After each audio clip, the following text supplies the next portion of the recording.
কিন্তু দূরদর্শন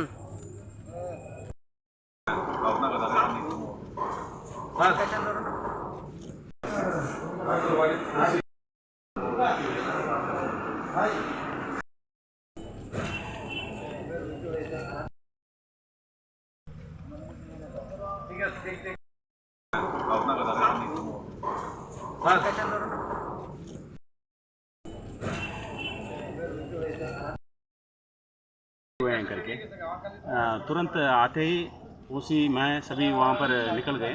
तो जाते जाते ही वहाँ पर कुछ उनको ऊपर कुछ हमला करने के लिए ट्राई किए थे। फिर भी हम कितना बचा सकते हो, चार थे, उसमें 2 इंडियन है, 2 बांग्लादेशी है। चारों को हम बचा के लेके आ गए। उसमें एक को थोड़ा इंजर हो गया, वो भी हमारा कोवाई डिस्ट्रिक्ट हॉस्पिटल में।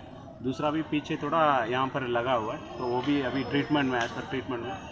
2 doctor, team of doctor verify करने के बाद जीबी रेफ़र होगा तो जीबी रेफ़र करके वहाँ पर ट्रीटमेंट करना पड़ेगा। सिचुएशन कैसा है सर? हाँ, अभी सिचुएशन कंट्रोल है। वहाँ पर पुलिस है और वहाँ का बीएसएफ भी वहाँ पर ही है।